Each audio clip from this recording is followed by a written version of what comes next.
Olá, seja bem-vindo, seja bem-vinda aos itinerários amazônicos. Nesse vídeo, nós vamos nos aproximar de uma unidade curricular de projeto de vida. É a unidade Projeto de Vida, Autoconhecimento, Juventudes e Formas de Habitar o Mundo. Essa unidade tem como temática amazônica, identidades e culturas da Amazônia. E para fazer essa conversa conosco, nós temos aqui a presença do Carlos Gomes de Castro, ele que é doutor em antropologia e vem atuando na elaboração de materiais pedagógicos. Nos itinerários amazônicos, ele vem coordenando a elaboração das unidades curriculares de projeto de vida. Seja bem-vindo, Carlos. Obrigado. Vamos lá. Para a gente iniciar a nossa conversa, eu fiquei pensando que essa unidade curricular ela vai ajudar os estudantes a responderem questões sobre que jovem sou eu, como eu me relaciono com a Amazônia, o que eu desejo para a comunidade onde vivo e para o mundo. É isso mesmo? Conta para a gente o que essa unidade curricular apresenta na perspectiva das aprendizagens e projeto de vida. Beleza, Juliana, obrigado pela palavra. Então, eu vou contar um pouquinho aqui o que nós pensamos para construir esse roteiro dos projetos de vida dos estudantes, né? O título da própria unidade curricular já traz as questões que seriam centrais dentro dela, que seriam o autoconhecimento, né? A perspectiva das juventudes também e as formas de habitar o mundo. Dentro do autoconhecimento, a gente trabalha questões assim que são cruciais dentro de projetos de vida, como os processos de elaboração de uma autobiografia, né, o processo que o estudante pode falar um pouco de si, ele consegue trazer para a cena elementos que compõem, que constituem, né, que constroem aquilo que nós chamaríamos da sua identidade ou das suas identidades, né, dos elementos ali que fazem parte, que dizem um pouco de quem ele é, do que ele quer ser ou do que ele é hoje também. Ao mesmo tempo, a unidade curricular provoca o estudante a se expressar, né? E aí esse movimento de se expressar, ele aparece muito em um módulo que nós vamos trabalhar as questões ligadas às artes, né? A arte como essa possibilidade de o estudante olhar para si, mas não só para si, mas olhar para o mundo também e ser provocado, né? Ser provocado a pensar diferentes formas, que aí a gente traz lá no título também, diferentes formas de habitar o mundo. Ao mesmo tempo, esse autoconhecimento, esse modo de ser jovem e essas formas de viver no mundo, elas se dão ao redor de pessoas. Então, a gente tem também uma proposta que é trazer o estudante para discussões que vão levá-lo a pensar sobre os seus relacionamentos com outras pessoas. E aí a ideia do relacionar-se, né? E esse relacionar-se não se dá apenas com pessoas, ele também se dá no mundo, né? Então, o lugar onde o estudante vive, com quem ele convive, com quais culturas ele tem contato, o que ele descobre nesse mundo dele, tudo isso também faz parte da unidade curricular. Por fim, juntando a noção de localizar-se, juntamente com essa do seu expressar no mundo e das suas relações com outras pessoas, ele já tem elementos ali que podem propiciá-lo, né?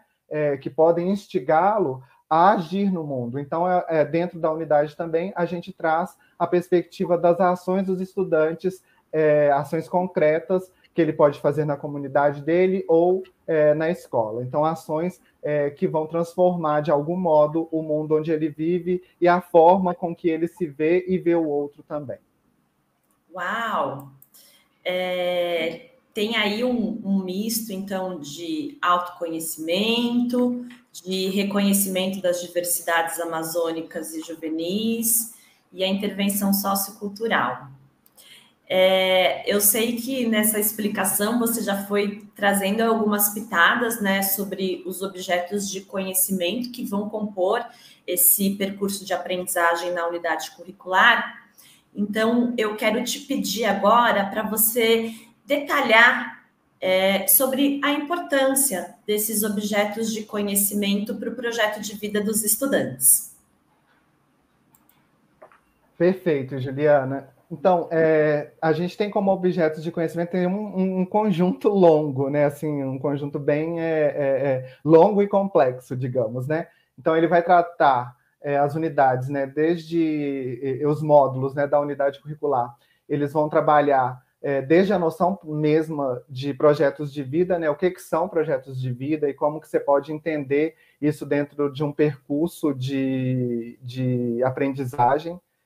E partindo já da ideia de que projeto de vida não é você escrever ali algo num papel e logo em seguida você imaginar que por colocar ali no papel uma sequência ou um trajeto de metas, você já tem um projeto de vida. A gente vai muito além disso, né? E para ir muito além disso, a gente precisa trabalhar com outros objetos de conhecimento que são muito caros a projetos de vida.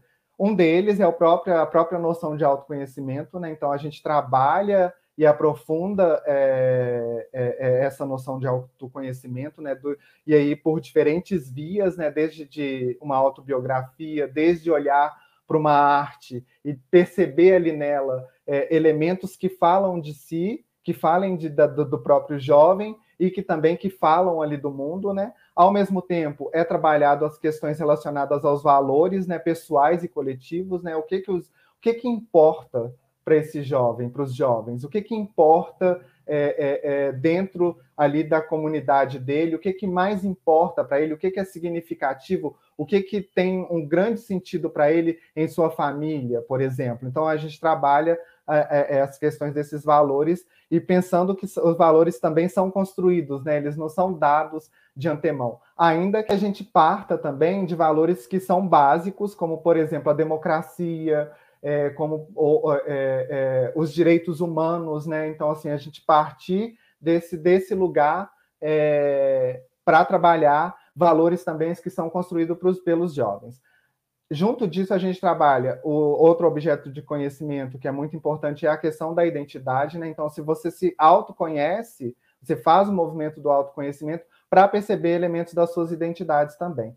Ao mesmo tempo, a gente trabalha questões relacionadas às juventudes do Brasil e da Amazônia, as questões relacionadas a modos de vida na Amazônia, né? Que conhecer modos de vida também pode ser uma forma de você conhecer um pouco a si mesmo. Junto disso, a gente trabalha questões relacionadas às manifestações artístico-culturais, já que ali a gente tem, em algum âmbito, discussões relacionadas ao campo das artes, né? É um pouco disso, assim, passando bem rapidamente pelos nossos objetos de conhecimento. E eu acho que é legal a gente destacar que os estudantes vão ter oportunidade de interagir com esses objetos de conhecimento realizando narrativas autobiográficas, como você apontou, rodas de diálogo, elaboração de produções artísticos culturais, o desenvolvimento de projetos, a construção de um diário de bordo, ou seja, né, durante todo o percurso de aprendizagem da unidade curricular, os estudantes vão trabalhar de forma ativa e colocando a mão na massa, não é mesmo? Isso mesmo, assim, ao tempo inteiro os estudantes são chamados a refletir, né? E essa reflexão, ela pode se dar de diferentes vias, né? Por diferentes vias, pode ser como você disse, pela autobiografia, pode ser também por um momento em que eles vão ser provocados a pensar a respeito de algumas perguntas, e o professor, nesse cenário, ele ocupa uma posição bastante central, mas, ao mesmo tempo, não é ele que entra como aquela pessoa que vai dizer para os estudantes o que deve ser trabalhado ali dentro da perspectiva do autoconhecimento dele, né? De si. O que o estudante deve colocar fortemente em cena ali, mas sim provocar o estudante a pensar como ele se veria ao responder certas questões, ao agir diante de determinada situação, problema, ao olhar, por exemplo, para a sua autobiografia e reconhecer ali, dentro da sua autobiografia, o que tem sentido para si, né? Ao olhar para obras artísticas e perceber dentro delas, né, naquele entorno ali delas, quais são os estereótipos, às vezes, que essas obras carregam, o que de valor ele percebe ali, o que é engrandecedor para ele, o que ele vê como muito positivo para si e para os outros dentro daquela obra também. E, ao mesmo tempo, quando ele é chamado, por exemplo, a pensar sobre o que é a juventude, né? Como eu me reconheço como jovem? Será que em todas as comunidades, em todos os povos, há juventudes? Ou há diferentes modos de pensar as pessoas, inclusive de pensar o que é um indivíduo, de pensar o que é uma identidade, né? Como que, às vezes, a minha identidade pessoal dialoga com uma identidade que está ali atravessando o meu grupo, por exemplo, ou a população na qual eu nasci e com a qual eu convivo. Excelente. E sobre as expectativas de aprendizagens previstas nessa unidade curricular? Quais são as principais expectativas previstas? Então, como lá no início a gente já comentou um pouco quais são os objetos de conhecimento, a gente trouxe algumas, inclusive, de atividades, né, que vão aparecendo ali dentro do percurso, e elas dialogam exatamente com esse grupo de elementos. Então, uma das expectativas de aprendizagem, ela vai atravessar todos os módulos, né, de diferentes maneiras, que é o do construir sentido de si como sujeito, por exemplo. Então, como que o estudante constrói esse sentido de si? Num primeiro momento, ele constrói numa certa localização, e não se diz uma localização simplesmente espacial geográfica, né, de uma certa região, mas uma localização que diz respeito à identidade dele, né, como que ele se vê, como que ele se percebe, como que ele atua no mundo, como que ele se posiciona no mundo. Ao mesmo tempo, para essa construção do sentido de si, ele precisa reconhecer seu contexto de vida. Então, reconhecer seu contexto de vida é olhar para o lugar onde você vive, olhar para as pessoas com as quais você convive, olhar para problemas ou desafios que existem ali também, e imaginar soluções, imaginar processos em que você pode atuar como sujeito, né? Então, essa é mais uma expectativa de aprendizagem que atravessa o módulo. E, por fim, a partir do momento que eu consigo ter uma percepção de um sentido de si, quem eu consigo entender quem eu sou, por exemplo, ou eu consigo reconhecer o meu contexto, eu consigo propor soluções para desafios e problemas que me afetam e que afetam as pessoas com as quais eu convivo. Para a gente fechar com chave de ouro, como é que os professores e professoras vão perceber os eixos estruturantes nas atividades previstas? Eu sei que essa unidade curricular, ela trabalha especificamente com alguns eixos estruturantes, né? Uhum. Então, conta para a gente como é que a gente vai perceber esses eixos sendo mobilizados na unidade.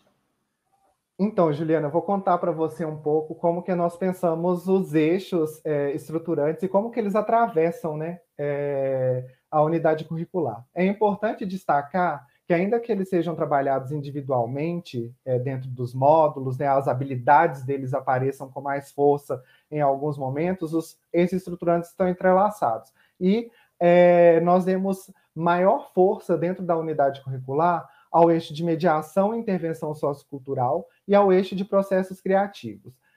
Como habilidade do eixo de processos criativos, nós trazemos, por exemplo, como força o reconhecimento e a análise de diferentes manifestações artísticas, criativas, e artísticas e culturais, que tem a ver com a habilidade do eixo de processos criativos 04, né? Essa habilidade, onde ela vai aparecer?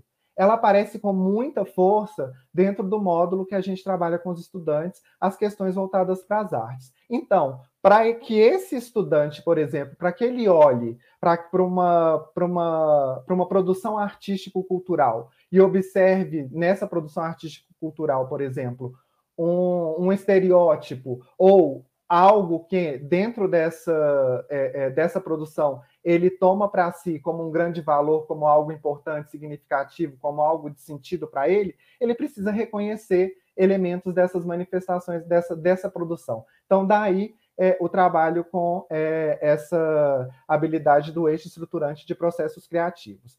Junto disso, a gente tem também as questões relacionadas ao eixo de mediação e intervenção sociocultural. E aí, por exemplo, ele olha para essa arte, ele olha também para questões relacionadas às juventudes locais, ele olha para o seu contexto e ele olha para quê? Para ele reconhecer e analisar questões sociais, culturais e ambientais, por exemplo. E isso está dentro de habilidades do eixo de mediação e intervenção sociocultural.